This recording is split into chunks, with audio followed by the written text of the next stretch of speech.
artık, inan dönüyor başım. Beni yoruyor aşkın, boşa dönüyor şaşkın şaşkın. Söz verdim artık, inan dönüyor başım. Beni yoruyor aşkın, boşa dönüyor şaşkın şaşkın. Gece yine muhasebe, kafam gene trajede. Bombastik, kafa lastik. Oğlum neden öyle? Gece yine muhasebe, kafam gene trajede. Bombastik, kafa lastik. Oğlum neden öyle?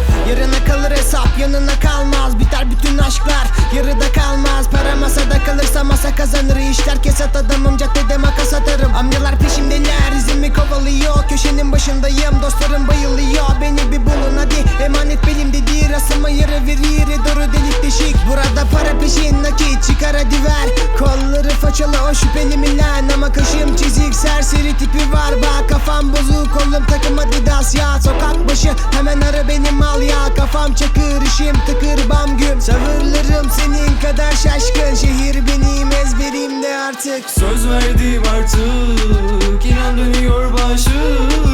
Beni yoruyor aşkın, boşa dönüyor şaşkın şaşkın. Söz verdim artık, inan dönüyor başım. Beni yoruyor aşkın, boşa dönüyor şaşkın şaşkın.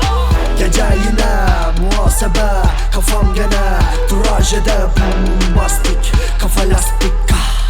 Oğlum neden öyle? Gece yine muhasebe, kafam gene trajede. Bombastik, kafa lastik. Oğlum neden öyle? Bana beni geri ver mahallemin içine. Saygı duyuluyor koğuştaki abime. İtiğin tekiyim evet, bu benim serüvenim. Dışarıda bana sen saygılı, kesilmesin sesin, bilinmesin anla. Buradaki abilerim çoğalır zamanla. Güneş doğar ay batar mı kanla. Herkes boş ama bizsiz tabanca. Söz verdim artık, inan dönüyor başım. Beni yoruyor aşkın, boşa dönüyor şaşkın şaşkın. Söz verdim artık, inan dönüyor başım. Beni yoruyor aşkın, boşa dönüyor şaşkın şaşkın. Gece yine muhasebe, kafam gene trajede. Bombastik, kafa lastik. Oğlum neden öyle? Gece yine muhasebe, kafam gene trajede. Bombastik, kafa lastik.